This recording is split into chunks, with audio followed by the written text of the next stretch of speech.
Ustadz Lalu Yulhaidir. Ya. Jadi Bapak Ibu yang dirahmati Allah, di tengah-tengah kita sudah hadir Ustadz Lalu Yulhaidir. Mohon untuk mempersiapkan diri dengan baik bagi Bapak Ibu yang masih menghidupkan mikrofonnya untuk dimatikan sendiri-sendiri, agar nanti suara dan acara seminar pada pagi hari ini bisa lancar tanpa terdengar suara terputus-putus. Ya, kepada Ustadz Lalu Yulhaidir, Sarjana Psikologi, Magister Psikologi, waktu dan tempat kami persilahkan. Ya, baik, terima kasih Ustazah, Bapak dan Ibu Guru, Bapak dan Ibu Wali Murid Ar-Rayhan. Bismillahirrahmanirrahim. Assalamualaikum warahmatullahi wabarakatuh. Waalaikumsalam warahmatullahi wabarakatuh. Iya. Ya, alhamdulillahirabbil alamin, nahmaduhu wa nasta'inuhu wa nastaghfiruh wa na'udzu billahi min syururi anfusina wa min sayyiati a'malina. May yahdihillahu fala mudhillalah wa may yudlilhu fala hadiyalah. Asyhadu an la ilaha illallah wa asyhadu anna Muhammadan abduhu wa rasuluhu la nabiyya ba'dah. Bapak dan Ibu yang saya hormati, alhamdulillah kita berkumpul bersilaturahim pada hari ini. Berhadir juga nampaknya di sini dari yayasan dan sekolah ya. Semoga kita doakan selalu yayasan dan manajemen sekolah tempat belajar anak-anak kita senantiasa dalam lindungan Allah Subhanahu wa taala ya. Kepala sekolah beserta seluruh jajarannya. Kemudian Bapak dan Ibu juga dari komite, dari wali murid ya. Ar-Rayhan, semoga sehat selalu di dalam masa pandemi, masa krisis juga nih masih ya. Kita sedang bertempur, kita sedang bertarung dan insya Allah kita menjadi pemenangnya. Amin. Bapak dan Ibu, kita bersyukur kepada Allah Subhanahu wa taala ya, kesehatan ini bisa kita gunakan untuk terhimpun ya dalam ruang silaturahim kita hari ini, dan semua karena pertolongan Allah Subhanahu wa taala. Di sini juga lumayan ya, banyak sertanya ya, ada 99 ini alhamdulillah. Jadi partisipasi orang tua ya saya sangat bahagia sekali, partisipasinya tinggi ya untuk kemudian hadir ya. Ketika kemudian di beberapa sekolah mungkin tidak bertemu dengan angka seperti ini ya. Jadi di beberapa sekolah yang saya bersamai ada 5, ada 7, walaupun kemudian banyak jumlah siswanya, banyak jumlah santri wali muridnya gitu. Dan alhamdulillah ini jumlahnya Bu Tari luar biasa ya, 99, dan akan terus bertambah kayaknya nih tadi. Ustadz, harusnya 300 wali muridnya, tapi sepertinya ini hanya 100 partisipan yang bisa masuk. Yang lain lewat streaming Facebook. Oh, Masya Allah ya. Nanti perlu di-update lagi berarti aplikasi Zoom-nya agar bisa yang daya tampungnya betul, banyak. Betul Ustaz, ya terima kasih. Iya, 100 yang bisa masuk. Ya, tentu saja tadi juga saya akan menunggu ya untuk bisa dimasukkan ke sini. Ya, kita bersyukurlah pada Allah Subhanahu wa taala, ini adalah hadiah untuk Ar-Rayhan, ini adalah hadiah untuk wali murid, ini adalah hadiah pastinya untuk anak-anak kita. Karena orang tua terlibat tinggi. Orang tua terlibat maksimal ya di dalam kelas Zoom ini. Bapak dan Ibu, di beberapa sekolah yang saya bersamai, salah satu akhirnya menjadi rekomendasi FGD kami adalah format kolaborasi sinergi wali murid dengan guru itu perlu menyesuaikan juga dengan new normal.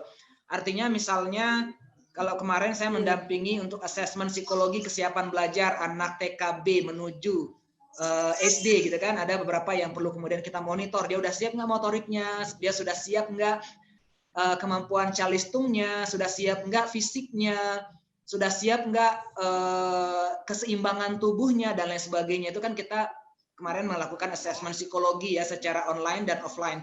Ada satu yang menarik dari pertanyaan yang disodorkan oleh sekolah adalah MOU-nya dirubah. Bukan dirubah, diperbaharui lagi menyesuaikan dengan new normal. Bunyinya adalah saya sanggup untuk mengikuti online training, online parenting minimal 60%. Itu ya. Kemudian saya sanggup mewadahi anak-anak dengan media teknologi yang tepat dalam pendampingan, baik itu secara alat ataupun kalau misalnya butuh kuota, saya akan sediakan. Itu bunyi yang kedua MOU-nya. Kemudian MOU yang ketiga yang new normal juga adalah saya orang tua nih, saya sanggup menjembatani kebutuhan guru sekolah dengan anak-anak di rumah secara online, dan beberapa lagi ada 9 poin tambahan new normal kalau tidak salah ya, yang kemarin juga saya kuliahkan bersama dengan ACT, teknik-teknik praktis yang bisa diimplementasikan dalam konsep new normal school buat anak-anak kita di PAUD. Nah, jadi kehadiran Bapak dan Ibu hari ini membahagiakan sekolah Araihan tentunya, karena maksimal ya angka 100 bisa tembus semuanya. Kalau misalnya bisa disiapkan 300 ya, lebih dari itu juga mudah-mudahan nanti ke depan yayasan dan sekolah bisa terus improve ya teknologinya untuk masa new normal nanti. Bapak dan Ibu, alhamdulillah ya, semoga kita semua sehat selalu, dan saya tidak tahu apa yang menghadirkan Bapak dan Ibu semuanya untuk bersemangat pada pertemuan kita pada pagi hari sampai siang nanti. Apa yang Ibu dan Bapak harapkan dari silaturahim online kita hari ini, apapun itu, semoga Allah jaga niatan kita, harapan kita, dan bisa tetap terbangun dalam challenge online meeting ini. Tidak gampang untuk bisa bertahan di online meeting lebih dari 2 jam, 3 jam, Bapak dan Ibu, tidak gampang. Tapi keikhlasan yang bisa menguatkan kita, kemudian energi yang sama bisa mengokohkan kita, tujuan pengembangan anak yang sama dengan sekolah bisa membuat kita bertahan lama-lama di dalam online meeting ini. Karena kalau kita nggak berpikir anak kita, nggak berpikir bagaimana pendidikan new normal Araihan misalnya, ya bisa jadi kita akan live nanti kapanpun kita bisa live gitu kan, tanpa harus kemudian izin. Misalnya kalau di offline kan kita harus dilihat banyak orang ya, walaupun online juga bisa dilihat banyak orang. Nah, namun satu hal sekali lagi yang kita syukuri bersama, semoga Allah menguatkan kita untuk terus nanti sampai selesai seperti niat sekolah untuk menghimpun, mewadahi silaturahim kita hari ini. Bapak Ibu, ya nanti juga sebelum kemudian saya masuk ke materi, saya akan menjelaskan dulu, mungkin kita akan lebih banyak nanti juga interaktif ya Bapak dan Ibu ya. Jika saya ada beberapa pertanyaan-pertanyaan yang mungkin membutuhkan atau melibatkan orang tua, silahkan orang tua bisa di chat ya, di chat, fitur chat bisa dimanfaatkan agar tidak satu arah ya, agar orang tua juga ada energinya ke sini, ada besar juga atensinya ke sini. Karena zolim tentunya bagi saya kalau saya satu arah saja tanpa menanyakan, melibatkan bagaimana orang tua masih ada kopi nggak di sampingnya gitu kan, masih ada snacknya nggak gitu. Nah, jadi saya ngomong aja terus gitu, nanti kayaknya perasaannya nggak enak gitu ya di saya. Nah sehingga nanti Bapak dan Ibu yang ingin terlibat, saya akan sangat dengan bahagia mengundang keterlibatan ayah ibu, abi umi, Bapak dan Ibu untuk di chat jika misalnya video masih belum diaktifkan. Ya. Itu pengantar ya Bapak dan Ibu untuk pertemuan kita hari ini. Jadi Bapak Ibu udah siap ya? Sudah kopi, jajan, dan lain sebagainya. Anak-anak kita alhamdulillah tuh membersamai ya. Udah siap ya dikondisikan semuanya. Ya, baik. Terima kasih Bapak dan Ibu atas kesiapannya. Duduk kita juga kita perlu mengatur ya. Kayak saya misalnya tegak ini ya. Ini kalau tegak kayak gini jadi agak jauh dari laptop gitu ya, dan suaranya mungkin agak berkurang, tapi saya dekatkan wajah mungkin bisa lebih jelas suaranya. Saya belum pakai headset, nanti mungkin ke depan pakai headset. Ya, terima kasih kesiapan Bapak dan Ibu untuk sesi kita hari ini. Bu Tari meminta saya untuk menyampaikan materi tentang manajemen emosi, mengelola emosi di masa pandemi. Benar ya? Bapak dan Ibu ya, oke baik ya. Dan itu juga menjadi ekspektasi harapan Bapak dan Ibu. Jadi mengelola emosi di masa pandemi. Emosi ini Bapak dan Ibu, saya ingin bergerak awal bahwa kalau menurut Pak Muldoko ya, staf kepresidenan, kebetulan saya Ketua HIMSI NTB, Himpunan Psikologi Indonesia, wilayah Nusa Tenggara Barat, dan kemarin kami bersilaturahim, dilibatkan HIMSI, dilibatkan oleh staf kepresidenan, beserta dengan Kementerian Perlindungan Perempuan, Pemberdayaan Perempuan dan Perlindungan Anak, Kominfo, dan beberapa lagi yang lain. Dari HIMSI kami mewadahi masyarakat sebagai relawan psikolog, ya, sebagai relawan psikolog. Dan menarik menjadi membangun awareness, membangun kesadaran kita, ya, dari staf kepresidenan menemukan data bahwa menyimpulkan gitu ya, 20% permasalahan COVID ini Bapak Ibu terkait dengan kesehatan. 20%-nya terkait dengan kesehatan. Dan 80% terkait dengan psikologis. Alhamdulillah secara kesehatan sekarang ada rumah sakit darurat, ya, rumah sakit rujukan COVID dan lain sebagainya. Namun kemudian psikologi ini bagaimana? Emosi bagaimana? Karena angka kekerasan terhadap anak meningkat, kemudian angka KDRT juga meningkat, kekerasan terhadap perempuan juga meningkat, perceraian juga meningkat, dan kita upayakan antisipasi prevensi agar tidak ada kericuhan sosial gitu ya. Di masa pandemi. Nauzubillah min zalik, semoga Allah menjaga bangsa kita, menjaga hati kita, agar kita secara psikologis menjadi pahlawan juga, agar kita secara emosi menjadi pahlawan, minimal bagi diri kita sendiri dan anak-anak kita di Araihan. Bapak dan Ibu, angka 80% dampak COVID ini secara psikologis ini menjadi dasar kita bergerak, dasar Ustazah Tari dan kemudian ustazah yang lainnya di Araihan untuk kemudian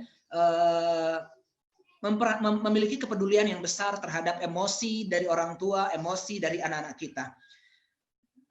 Asosiasi Psikologi Amerika yang juga menjadi rujukan kita masih di Indonesia ya, karena mereka cukup dinamis melakukan riset, itu menyebutkan ya, Presiden APA menyebutkan bahwa ending dari COVID ini adalah psikologi. Ending dari COVID ini adalah masalah emosi. Ending dari COVID ini adalah kepada kepribadian. Ya, kalau misalnya saya juga ketika berpraktik ya saat ini menemukan ya depresi muncul, menguat dan lain sebagainya pada beberapa klien saya. Dan kita hari ini melakukan prevensi, melakukan edukasi, melakukan promosi agar kita bisa tetap stabil emosi. Tidak perlu menjadi bagian dari orang-orang yang 80% misalnya disebut Pak Muldoko tadi untuk kemudian masuk dengan masalah psikologinya. Tapi pertemuan kita hari ini atau Bapak dan Ibu juga mengaji, membaca, berzikir, beribadah, bersilaturahim, terhubung dengan sosial lainnya, itu bisa mengobati, bisa mencegah kita semuanya dari permasalahan-permasalahan psikologis yang mengancam di sela-sela pandemi ini. Bapak dan Ibu Bapak dan Ibu udah pernah nonton nggak ya? Ingat nggak? Ada juga ini, dan ini terjadinya adalah di sekolah Islam ya. Jadi seorang anak yang habis berbuka puasa kalau nggak salah tuh minta orang tuanya nemenin ke sekolah. Saya mau ke sekolah saja, nangis gitu ya. Kepingin ketemu dengan ustazah, kepingin ketemu dengan guru, ketemu dengan teman. Terus ya diantar, malam-malam diantar, sekolah masih gelap, gerbang masih tertutup, diantar ke sekolahnya. Kemudian cukup bagi si anak untuk mengelus-ngelus gerbang sekolah, Masya Allah ya. Bayangkan Bapak dan Ibu apa yang dirasakan oleh anak kita. Ya, dengan mengelus-ngelus benda mati di sekolahnya, gerbang sekolah itu kan benda mati Bapak dan Ibu ya. Tapi ini adalah emosi, ini adalah reaksi emosi. Kemudian diminta sama ayahnya, ayo pulang dulu, besok kita masuk sekolah lagi, ya. Tapi tangannya erat memegang gerbang sekolahnya dan tidak mau dicabut dari gerbang sekolahnya. Sampai akhirnya kemudian nanti beli coklat di situ, nanti ibu belikan coklat, bapak belikan coklat, akhirnya baru dia mau, ya, baru dia mau meninggalkan sekolahnya. Nah, tidak selesai sampai di situ, ya di media yang saya baca ya, di media ini yang dipublikasikan ya. karena sempat viral ya beberapa bulan lalu kisah itu. Nah, kemudian setelah beli coklat, kemudian ayo makan coklatnya. Bersambung nih, coklatnya nggak dimakan. Apa kata anak di media itu ya? Kata dia adalah dimasukkan ke dalam tasnya, besok dimakan kalau mau masuk sekolah.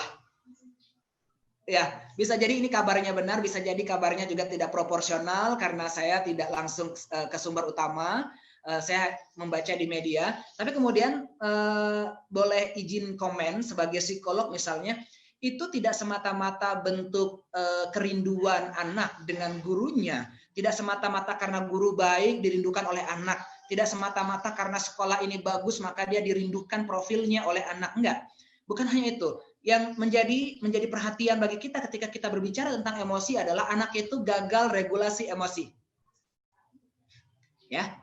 Gagal regulasi emosinya atau butuh bantuan, maksud saya bukan gagal, butuh bantuan untuk diregulasi emosinya, butuh bantuan untuk dipenuhi kebutuhan dasar afeksinya, kebutuhan dasar emosionalitasnya agar dia bisa memanage gitu ya. Letak butuh bantuannya di mana ya?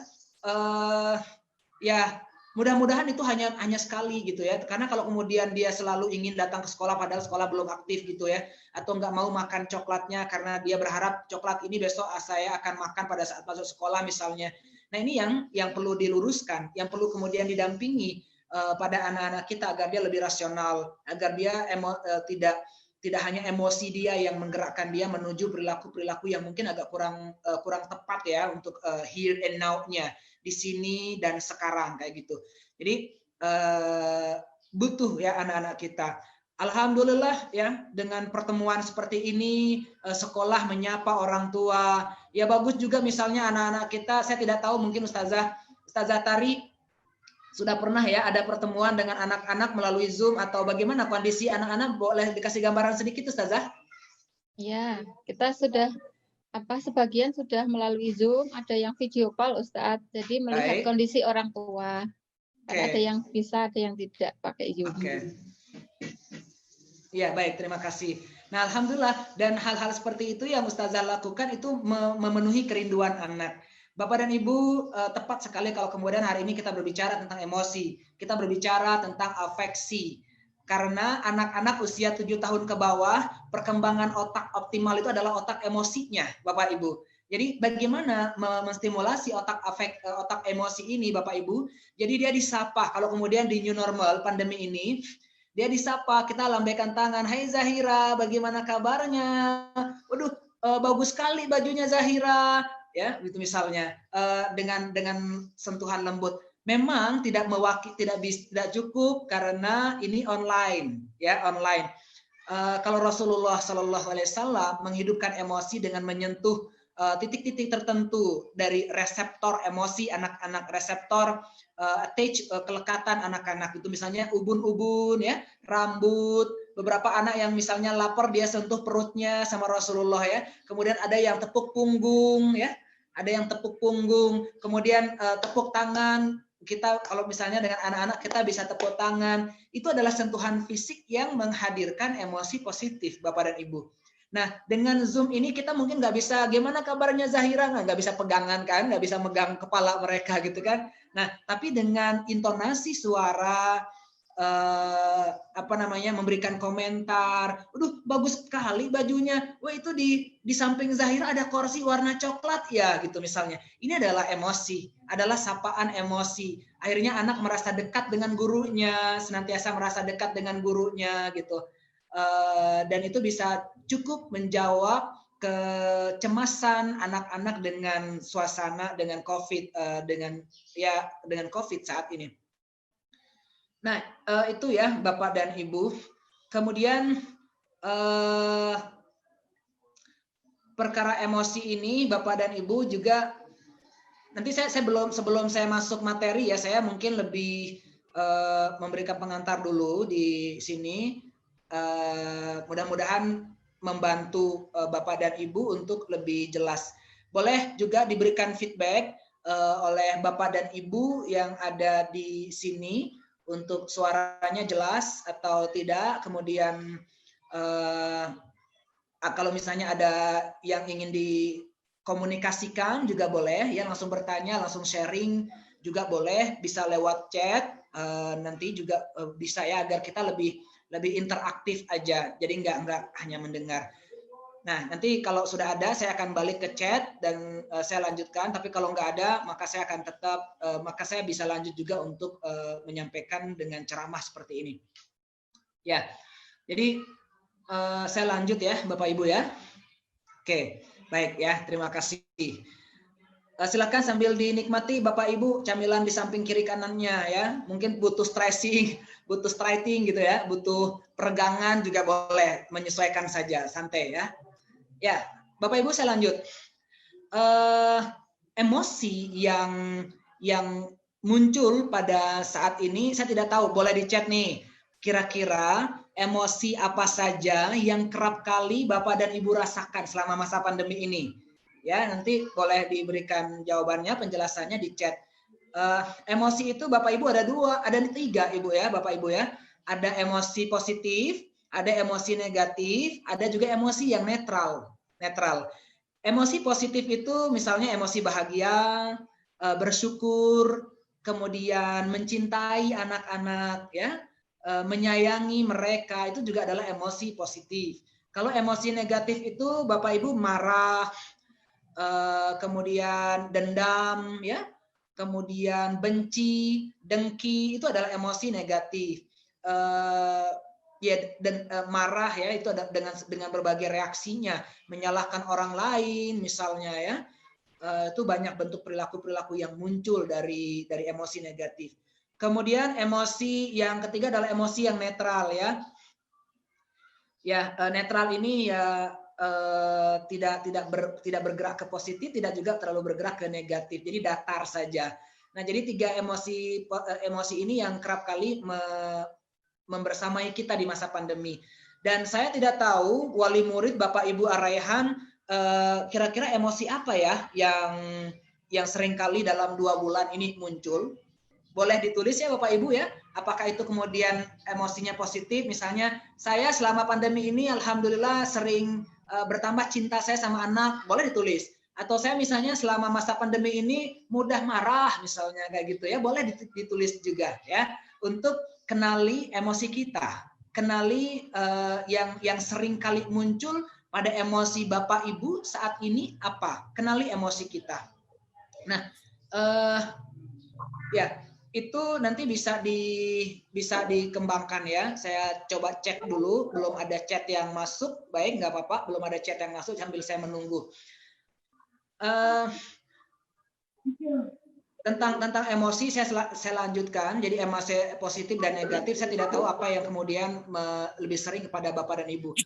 Challenge-nya adalah Bapak Ibu, tantangannya memang kalau bagi kita orang tua, orang dewasa, individu yang tidak siap menyiapkan formula yang baik, maka mungkin seperti tadi yang Pak Muldoko sampaikan di awal yang saya jelaskan, 80% ending dari COVID, akhir dari COVID ini berhubungan dengan psikologis. Artinya masalahnya adalah emosi negatif, takut, cemas, khawatir, marah, mudah marah gitu kan, karena anak-anak banyak tugasnya, kita juga banyak tugas di rumah, di kantor dan lain sebagainya. Kemudian anak-anak meminta untuk kita menemani mereka yang sebelumnya kita nggak menjadi guru, sekarang mendadak menjadi guru gitu. Nah, kalau kemudian kita tidak siap, bisa jadi emosi negatif akan menghampiri kita.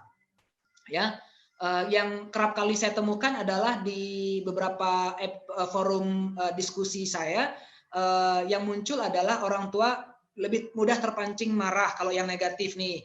Kemudian yang kedua emosi yang muncul adalah bingung orang tua bagaimana membantu anak-anak gitu ya.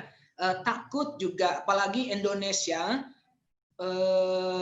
datanya kalau tidak salah masuk 3 besar atau 5 besar ya angka korban COVID anak terbesar di Asia kalau tidak salah ya. Nanti coba tolong bantu saya untuk meng-cross check-nya yang benar seperti apa angka ini. Yang jelas angkanya cukup besar untuk anak-anak di Indonesia, sehingga kemarin IDAI, Ikatan Dokter Anak Indonesia, dengan angka yang semakin beranjak tinggi memprediksi bahwa sebaiknya sekolah anak-anak mulainya pada bulan Januari atau Desember Januari, jangan sekarang.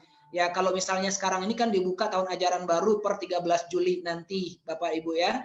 Nah, tapi kemudian aktivitas sekolah IDAI cenderung merekomendasikan Januari lebih aman buat anak-anak. Nah, artinya kondisi ini memposisikan orang tua pada emosi yang bercampur kan, Bapak Ibu ya. Mungkin kalau yang negatifnya akhirnya seperti tadi itu, cemas, takut, khawatir, ragu gitu akan mewarnai kita, bisa jadi ya. Saya tidak tahu apakah benar nggak pada ayah ibu ada semacam itu. Kemudian kalau yang positifnya, emosi positif yang mungkin ada pada diri Bapak Ibu adalah di sini misalnya ya bersyukur ya, bertawakal, bersabar, kemudian berbahagia, ada bahagia juga karena dengan COVID ini kita menjadi lebih dekat dengan anak ya. Jadi yang tadinya kita melepas anak-anak ke sekolah, maka sekarang menjadi lebih dekat. Yang tadinya nggak tahu bagaimana perilaku sholat anak, sekarang menjadi tahu sepenuhnya. Nah, jadi kita menjadi lebih dekat dengan anak-anak dan ini membuat kita bersyukur, membuat kita bahagia. Bapak dan Ibu, anak kita itu bisa juga menghadirkan kebahagiaan pada diri kita. Ya, contoh pribadi misalnya saya, Bapak Ibu ya. Jadi kalau misalnya baru pulang beraktivitas, kemudian habis cuci tangan, ganti baju, buka masker, mandi, dan lain sebagainya, dan siap bertemu dengan anak, maka yang saya rindukan adalah memeluk ya, memeluk anak, mendekap anak untuk mendapatkan emosi positifnya dia. Ya, jadi setelah kemudian dipeluk, kita bisa menjadi dapatkan energi yang positif dari anak-anak kita. Nah, jadi kalau kemudian ini bisa kita miliki lebih sering, menemani anak kita tidur, menceritakan, bercerita sampai mereka lelap, tentunya hal yang kita terima. Karena kalau kita nggak terima itu misalnya, Ibu, Bapak, ayo ceritain, baru kemudian saya bisa tidur. Kemudian kita mengatakan, tidur aja deh, nggak usah diceritain, Mama mau kerjain ini dulu. Nggak mau, ceritain dulu. Akhirnya kita terpaksa. Ya udah, sini, cepetan, tidur, Mama ceritain. Nggak tulus, nggak ini ceritanya nggak bagus, nggak positif.